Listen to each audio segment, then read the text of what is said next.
안녕하세요. 오랜만에 찾아뵙습니다. 완주신문에서 하는 저희 대숲, 대나무숲 오랜만에 진행하도록 하겠습니다. 오늘 좀 특별한 분을 모셨는데요.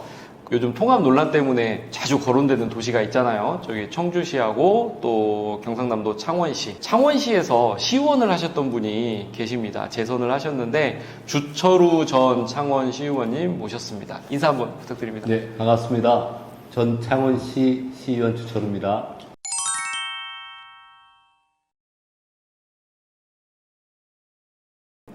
지금 저기 완주 군민이라고 들었어요. 어떻게 되신 건가요? 지금 여기 지금 이사를 오신 건가요? 네, 제가 예. 2015년에 이제 시의원을 초선할 때 로컬푸드 시찰을 왔었는데요. 그때 완주가 너무 마음에 들어서 은퇴를 하면은 완주 와서 로컬푸드에 납품을 하면서 살아야 되겠다 생각하고 왔습니다. 예. 언제 내려오신 거죠, 그러면은? 올해 왔습니다. 올해 올해. 3월에 왔고 지금 이제 따끈따끈한 삼내 은민입니다. 축하드립니다. 네. 그리고 완주 군으로 귀농귀촌을 하신 거네요. 네네, 귀농을 하신. 예. 자, 그리고 한 분 더 모셨습니다. 저기 완주군에서 유명하시죠. 이번 통합반대 거의 최일선에서 작년부터 정말 열심히 하고 계시는데 이돈승 그 통합반대 국민 대책위원회 자문위원님 모셨습니다. 네.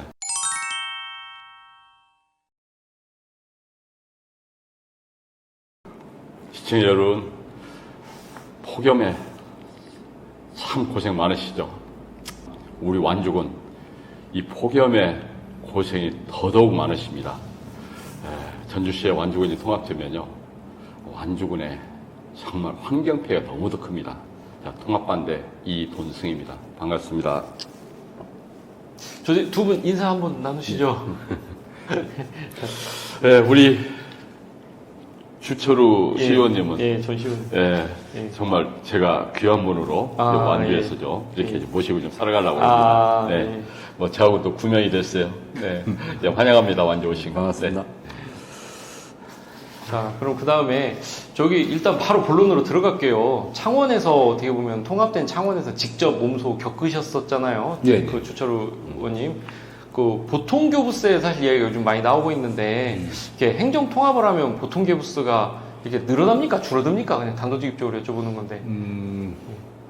이제 그거를 재정 자립도하고 이제 그 어떤 시의 재정 상태가 좋냐를 따져보는 게 재정 자립도하고 재정 자주도라는 그 지표가 있습니다. 근데 네. 이제 보통 교부세라는 거는 재정 자립도가 낮은 시군의 정부에서 중앙 정부에서 주는 돈입니다. 근데 그 당시 통합할 때 마산과 진해가 재정 자립도가 안 좋았기 때문에 창원은 좀 높았는데 네. 그럴 경우에 이제 각각의 그 보통 교부세를 더하면은 많은데 창원이 그 마산 진해에 비해서 좀 인구가 많습니다. 통합을 하다 보니까 재정 자립도가 그 통합 당시에는 좀 올라갔고요. 그러다 보니 이제 보통 교부세가 줄어야 되는데 그거를 문제 삼아서 저희들이 그 보통 교부세를 계속 그 통합지원에 준해서 받았는데 이제 결국 결과적으로 말씀드리면은 재정 자립도도 낮아지고요. 이제 통합 후에 전체적인 재정 자립도 낮아지고 창원시의 부채가 많이 올라갔습니다. 통합을 하고서요. 결국은 이제 재정 통합을 통해서 행정의 시너지를 올리지 않는 것이었는데 일단은 뭐 대사기극이죠. 통합이라는 게요? 네. 혹시 뭐 우리 위 회장님 말씀? 대사기업이라고 말씀하셨잖아요. 예, 정부가 추진한 거잖아요. 예. 근데 정부가 추진한 마산 창원 진해 이 뭐 기대 컸잖아요 그때요. 근데 그때는 이제 통합의 배경도 사실은 마산 시장의 정치적 야욕 때문에 출발이 됐고요. 네, 그러니까 이제 그 당시 시장이 3선을 마치고 시장을 이제 관둬야 될 상황이기 때문에 저희는 주민투표도 하지 않았습니다. 하지 않았고요. 의회에서 방망이 두들겨서 그냥 통과시켰더니만 많은 부작용이 있었죠. 그러니까 결국은 이게 이제 정치 통합이라고 볼 네. 수가 있죠. 네. 정치인들이 주도해서 이 통합을 이뤄냈는데 뭐 시민들은 그러지 않았겠어요? 이게 우리 주민들의 투표를 통해서 통합이 돼야지 정치인들 주도해서 하는 것에 대해서는 그 반대를 했을 겁니다. 저는 이제 그렇게 현지에 가서 들었고, 제가 이거 마산 다녀왔거든요. 근데 갔을 때 그 재정에 대한 그 피해가 너무 크다. 이런 말씀을 경상남도의 고위공직자로 그 퇴직하신 분께서 이렇게 말씀을 해주셨어요. 그러면서 통합 절대 하면 안 된다. 예, 작은 것이 큰 것이 먹히면 그거는 뭐 흔적도 없이 사라진다. 이게 마산의 현실이다. 그리고 그 예산에서 이 보통교부세 문제는 굉장히 좀 심각한 문제입니다. 제가 그간에 누차 이 보통교부세 관련해서 이렇게 발언했었거든요. 맞아요. 기고도 저희 해주셨고 네. 방송에서도 이런 말씀 해주셨습니다. 근데 이 보통교부세의 이 감소 부분은 실질적으로 뭐 여러 가지 그 이론적 배경은 있습니다만은 근본적인 것은 세 개가 하나 되면서 줄은 것이 사실이거든요. 그렇죠. 마산 창원 진해가 그 통합 창원시로 되면서 그러면서 저는 여기에 대한 피해를 오롯이 마산 시민이나 또 진해 시민들이 겪고 있는 것이다. 좀 이렇게 판단이 됩니다. 저 그러면 이 회장님한테 좀 여쭙게요. 일단 교부세 감소에 대해서는 항상 어떻게 보면 거의 처음부터 말씀을 해오셨었는데 이게 지금 통합 추진단체나 전주시장은 보통교부세가 줄어드는 것은 그만큼 지방 세수가 증가한 결과고 경쟁력이 좋아진 것으로 해석할 수 있다고 이렇게 또 주장을 하고 있지 않습니까? 그거에 대해서 좀 설명 좀 해주시죠. 예. 그 주장을 오봉 시장께서 하시는데요. 그것도 새빨간 거짓말인 게 아까 제가 우리 창원시의 세계시 통합 사례를 말씀드렸지만 그 교부세라는 건 딱 정해져 있어요. 시군의 재정 자립도 계산하는 법은 이제 간단합니다. 자체 수입하고 다른 이제 수입을 따져가지고 예산 안에서 곱하기 100을 하고 자립하는 자주도는 이제 교부세하고 조정 교부금까지 넣어서 하는데 그거는 그 시장님이 제가 알기로는 뭐 팽시 출신의 똑똑하신 분을 알고 여기 지금 전주시장이요? 네네. 기만이라고 보고요. 정해져 있어요. 알면서도 지금 그런 거다? 그러니까 갑자기 뭐 기억이 많이 들고 이런 건 없을까요? 그렇죠. 제가 창원시 사례 말씀드렸던 것이 저희가 어떻게 보면 이제 인센티브를 준다 그래서 놓친 부분인데 당연히 이제 마산하고 진해는 통합됐으니까 좋았던 자립도가 좋았던 창원이 더 크니까 당연히 올라가겠죠. 그러면 그 부분이 감소될 수밖에 없는 거죠. 그래서 한 10년 정도로 제가 기억되는데 교부세를 똑같이 4억 이렇게 주장했던 것이고요. 근데 그 당시에 놓쳤던 것은 저희들은 이제 2005년도에 있었던 분권 교부세라는 게 있었습니다. 그게 2010년에 없어지는데 그 부분이 사실은 들어가서 이제 와야 되는데 왜냐하면 그전에는 분권 교부세가 없이 보통 교부세라 이름으로 다 내려왔기 때문에 그게 사라진 것이죠. 그래서 저희들이 줄었다고 얘기하는 것이고요. 왜냐하면 이제 통합 당시에 그 사정을 알고 저희들은 막았었거든요. 10년 정도 똑같이 나오고 통합 정관. 근데 놓쳐보는 분은 원래 보통 교부세에 있던 것을 나눠서 분권 교부세로 줬는데 그거에 2010년 통합할 때 없어졌어요. 그러니까 그만큼이 없어진 것이죠. 보통 교부세. 어떻게 이게 어떠실까요? 설명에 대해서. 그 제가 여기 덧붙일 말이 이제 저희하고 이렇게 시와 군 통합이 이게 청원, 청주 통합이잖아요. 그곳에 한번 사례를 보충해서 드리면은 일단 청원, 청주가 통합되기 전 두 지역의 합한 예산 그리고 당시에 우리 완주, 전주를 합한 예산 이제 본 예산을 보면은 당시에 청원, 청주가 1,633억이 많았어요. 그런데 2024년도에 똑같은 그 구조로 비교를 해보잖아요. 그렇게 지금 이제 청원, 청주는 이제 청주시잖아요. 비교해 보면은 완주, 전주 합한 예산이 1,548억 원이 많습니다. 역전이 일어났죠. 청원군의 오창단지가 2002년도 그리고 2008년도에 오송 그 바이오단지가 준공이 됩니다. 근데 그래 되니까 기업들이 올 거 아니에요. 거기 따라서 인구가 늘어나죠. 그리고 거기에 따라서 자동차 늘어나요. 이 세 가지 분야가 지방세입니다. 이게. 이 지방세 수는 많이 늘어나죠. 기업이 두 분이 늘어날 수 있습니다.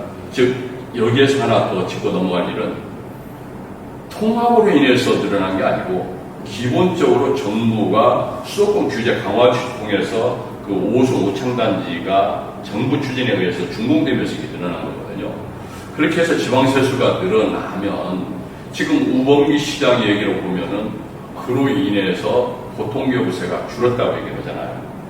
그러면 보통교부세가 이 부분에 영향을 받지 않는다고 하면은 기본적으로 이 청원 청주의 예산이 전주 완주보다는 그래도 많은 것이 맞다.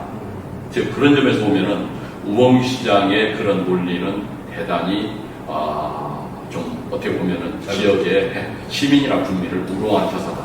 이렇게. 저 그럼 이어서 한 가지 좀 바로 여쭤볼게요. 전주시 부채가 지금 6천억이 넘는다고 그러잖아요. 근데 이거에 대해서 비판의 목소리가 높다 보니까 또 이거를 반박을 하고 있어요. 이거는 자산성 부채니까 사실은 전주시 재정이 건전하다 또 이런 주장을 하고 있습니다. 혹시 이건 어떻게 보세요? 일단 유 회장님 먼저 한번 말씀해 주세요. 제가요. 예. 그 지금 금융감독원이죠. 제가 보험감독원에서 이제 검사역으로 이렇게 생활하면서 그 피검사 기관들에 대한 검사 업무를 많이 했어요. 이게 재정 회계 문제도 많이 봤죠.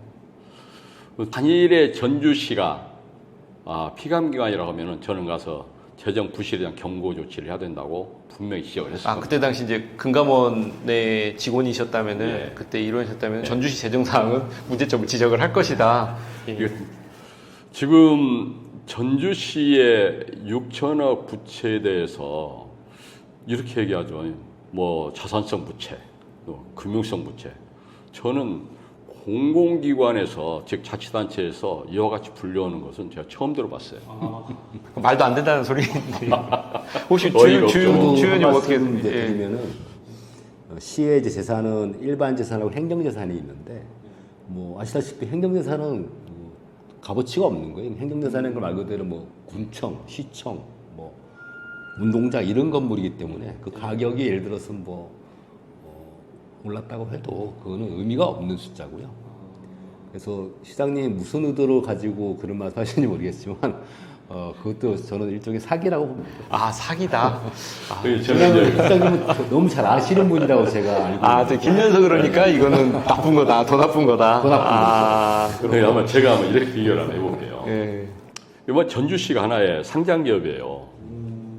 그러면 우리 전주 시민 여러분, 그 전주시 그 주식 사시겠어요? 부채가 이렇게 네.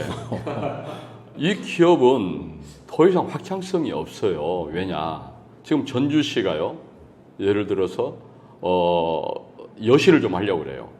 여신은 신청을 하잖아요. 여신 은행에서 안 해줍니다. 즉 행안부에 투용자 심사를 들어가잖아요. 이거 지방채 발행하려면 심사 받아야 하잖아요. 그렇죠. 행안부에서 이거 제업 승인 안 해줍니다. 그 전주시는 더 이상 확장성이 없는 거죠. 안타깝지만 전주시의 현실은 매우 참혹하다. 이 부분에 대해서 시인하고 전주 시민과 함께 머리를 맞대는 시장의 자세가 지금 반드시 필요하다. 좀 이렇게 좀 지적하고 있습니다. 예. 여기서 중간에 주 의원님한테 한번 여쭤보고 싶은 게 있는데 그때 통합을 직접 겪으셨잖아요. 네네. 그때 이제 통합 이후에 창원시의회 운영은 어땠어요? 뭐 트러블 같은 거 없었는지. 해버렸습니다. 통합이 되자마자 좀 자세하게 좀 설명해 주세요. 제가 2014년에 이제 첫 임기를 시작했는데 2014년 7월 1일 동원하고 9월인가 시장이 자당, 저는 민주당이었는데 그 전에 국힘 전신 이제 진해시 의원이 계란을 던졌어요. 그래서 시장한테 계란을 던졌다고요? 그 당시 시장은 이제 같은 당의 시장이었는데 이제 던진 이유가 그 배경이 통합이 잘못됐기 때문에 그래요. 의회 회기 중에 그렇게 돼요? 시의회에서 계란을 던졌는데 계란을 어깨 쪽에 그 당시 시장이 안상규 시장이 두 개를 한 개를 맞았나 그랬는데 구속됐고요. 누가 구속됐어요? 계란 던진 시의원이 구속이 됐고. 그 구속까지도 돼요? 의원직을 상실했습니다. 근데 계란을 던졌다는 이유로요? 제가 매니저하고 그랬는데 가슴 아팠던 일이 약속을 안 지켰기 때문이죠. 그러니까 진해 주기로 한 야구장을 이제 주지 않으면서 이제 제가 그래서 시의원 되자마자 얼마나 놀랐든지 이렇게 통합을 잘못하면 이런 일도 생기는. 저기 완주 전주도 혹시라도 통합이 되면 그 비슷한 상황이 지금 벌어질 수도 있겠네요. 높습니다. 예. 그게 결국은 아마 예산의 배분 문제일 거예요. 왜냐면은 그 말씀 올렸잖아요. 이게 보통교부세가 줄고 그리고 전체 예산에서 영향을 미칠 경우에 이 재정 부분에 대한 이게 한 지붕 세 가지고 있잖아요. 이제 서로 가지고 있는 갈등이 심해지는데 제가 작년 그 11월 29일 날 제가 마산에 그 방문했을 때 예, 이거 노점하시는 할머니께서 이런 말씀하셨어요. 맨날 돈 없다는 얘기만 한다고. 마산 쪽에. 예, 그 통합하지 말라고. 과일 가게 하시는 할머니인데. 그러니까 이렇게 말씀 들어보니까 네. 통합이라는 게 전에만 갈등이 있는 게 아니라 통합이 된 이후에도 갈등이 지속된다는 이야기네요. 이게. 그렇습니다. 10년 넘게 지금. 와 지금도 사실 완주 지금 살벌하잖아요. 근데 이게 지금 더 심화된다는 얘기 아니에요. 와 하여튼 심지어 저희들은 그 예. 분리 결의안 순서를 제가 기억은 정확하게 안 나는데 마산이 그러면 갈라쓰자. 우리 이제 한중을 세 가지 못하겠다. 다시 원래대로 가자. 창원이 분리 결의안을 냈고 저도 분리 결의안의 발의에 동참했었습니다. 그래서 어떻게 보면 계속 이 행정 구역 문제 가지고 이게 끝나는 게 아니라 통합 이후에도 계속 어떤 문제의 씨앗이 돼서 지속적으로 어떻게 보면 지역사회에 문제점을 일으킨다는 거네요, 이게. 그렇죠. 이동현 특보님이 정확하게 지적했는데 결국은 이제 돈 문제죠. 돈 문제인데 진해가 맨 마지막으로 가면 이제 분리하자, 갈라쓰자 이제 하니까 제가 전체 그러면 이제 발의안을 제가 냈던 거로 기억됩니다. 그러니까 이거 또 이게 직접 들으니까 생각보다 심각한. 분리 저 사실 이 만약에 통과가 정도까지는 됐어요. 그냥 만약에 되면 그 뒤로는 조용할 거라고 생각했는데 또 그런 문제가 아니네요, 이게. 자, 그럼 또 이어서 한번 또 여쭤보겠습니다. 저기, 이둔수 회장님, 한 며칠 전에 도청에서 또 기자회견 하셨어요. 네. 행안부 장관의 그 투표 불공고를 촉구하셨었는데, 또 여기 이제 이쪽에 의원님이죠. 안호영 국회의원님이 또 육자회담 제안도 하고 그랬었는데, 전반적으로 좀 정리 좀 한번 해주시죠. 지금 그 통합 추진 단체를 비롯한 그 거두들이 지금 고민에 많이 빠진 것 같습니다. 왜냐하면 이게 지금 현재 투표하면 부결될 거라고 하는 그런 이제 위기감이 있죠. 근데 이거를 이제 돌파하는 방안으로 내년 지방선거 이후로 다시 재논의를 좀 가자라고 하는 그러한 어떤 자기들의 생각들을 좀 모으고 있는가 봐요. 아마 저는 이걸 행안부에다가 지금 로비를 하고 있을 거라고 봅니다. 미뤄달라고요? 예, 지방선거 이후로요. 결국 그 모든 피해는 완주 군민이 있게 되는 것이죠. 그럼 자기네는 돌 던져놓고 그 맞는 건 저희가 지금 맞는 거거든요. 이와 같은 문제에서 저희가 좀 고민하는 모습이 이제 반대대책위가 이제 항상 매주 화요일 그 아침 7시 회의하잖아요. 거기에서 이제 저희 회의를 통해서 기자회견을 통해서 입장을 좀 밝혀야 한다. 왜? 지금 진행되고 있는 그 통합 추진 세력들, 특히 김관영 도지사께서 주장한 내용이 3월 투표설에서 시작해서 7월설, 8월설, 9월설, 지금은 국정감사가 시작되는 이제 10월설까지 나옵니다. 결국 국정감사 시작되면 투표를 정부 입장에서 권고하기 쉽지 않겠죠. 그렇죠. 그 뒤에 만약에 진짜 찬성이 많이 나온다고 하더라도 이게 통합을 위해서는 특별법을 제정해야 되는 걸로 알고 있거든요. 네. 이게 뭐 국회 일정이라든지 그 특별법 제정 이후에도 뭐 해야 될 어떤 과정들이 있잖아요. 이게 과연 물리적 시간으로 좀 가능한지도 좀 의심스러워요. 그래서 저희가 지금 요구하는 건 뭐냐면은 지난번 그 2회에 걸쳐서 여론조사 결과 나왔죠. 저희 완주신문에서도 공표를 했고요. 저는 굉장히 공정성 있는 여론조사, 즉 안심모래한 여론조사가 이루어졌다 이렇게 평가를 하고 있는데 두 번의 여론조사에서 65% 이어서 71%의 저희 완주 군민의 집단 지성이 나온 거예요. 반대한다. 이렇게 나왔으면 행안부 장관은 여기에 대해서 의견을 듣고 있겠죠. 그렇다면 이 부분에 신뢰를 하든 신뢰하지 않든 그러면은 자신들이 한 번 더 여론조사를 해가지고라도 이 문제는 조속히 정리를 해줄 필요가 있다. 행안부에서도요? 예. 그래서 이제 저희 입장에서 이런 기자회견을 했지만 안호영 국회의원께서도 완주 군민이 겪고 있는 이 갈등의 모습 그리고 이 지금 굉장히 그 군민들에게는 피곤감이 많이 지금 엄습하고 있거든요. 그래서 좀 이거를 육자회담을 통해서 행안부 장관이 결정할 수 있도록 조속히 마무리를 지어달라. 네, 그게 이제 투표 불공고입니다. 네. 그거를 요구하고 있는 중입니다. 네, 저기 끝으로 그 주철우 전 시의원님께서도 직접 겪으셨잖아요. 완주 전주 또 어떻게 오자마자 또 이게 뜨겁게 불 붙을 때 오셔가지고 많은 게 오버랩 되실 것 같은데 좀 조언 좀 부탁드려도 될까요? 일단은 뭐 투표 결과가 뭐 압도적으로 반대한다고 하니까 저는 완주 국민들이 참 현명하시구나 생각하고, 제가 드리고 싶은 말씀은 제가 살았던 그 창원은 지금 이제 부산, 울산, 경남이 힘을 합쳐서 어떻게 수도권에 대항할 것인가를 지금 이제 저희가 겪어봤으니까 작은 단위의 행정통합으로는 그 수도권의 거대한 파도를 막을 수가 없다라고 판단을 했고, 그런 큰 규모, 유승 특보님은 더 잘 아시겠지만은 그런 큰 단위에서 어떻게 중앙의 권력을 좀 더 이양을 시켜서 지자체가 특색을 가지고 살아남을지를 고심을 해야 되는데, 구태의열한 소단위 통합을 통해서 무엇을 이루겠다는 건 좀 심하게 말하면 새빨간 거짓말이죠. 실제 효과가 없다. 지금 오히려 그러면은 그 안호영 의원님이 얘기하시는 그 메가시티가 현실적 대안이 될 수 있다라는 이야기네요. 네, 이게 뭐 완주 전주 통합했다고 뭐가 딱히 달라지는 건 아니고 경험상 보셨을 때. 그 말씀을 드리고 싶습니다. 네. 하여튼 말씀 감사하고, 저희 그렇습니다. 이렇게 지금 폭염으로 매일매일 정말 힘듭니다. 우리 주민분들. 통합 찬반운동으로 특히 반대운동 하시는 분들 정말 고생 많으시거든요. 또 더군다나 최근에 나왔던 여론조사 결과를 가지고도 또 이걸 시비를 걸고 있고, 또 이런 부분에서 계속 공격하다시피 이러고 있습니다. 좀 더군다나 아까 우리 이 회장님 말씀하신 것처럼 지방선거 이후로 또 이걸 끌고 간다고 하니 우리 완주 국민들 입장에서는 정말 험난한 길인데요. 아무튼 이런 또 논의가 우리 주민분들에게 좀 더 객관적인 사실을 전달하는 좋은 시간이 됐으면 좋겠습니다. 우리 이준승 회장님 그리고 주철우 전 시의원님 나와주셔서 감사합니다. 감사합니다.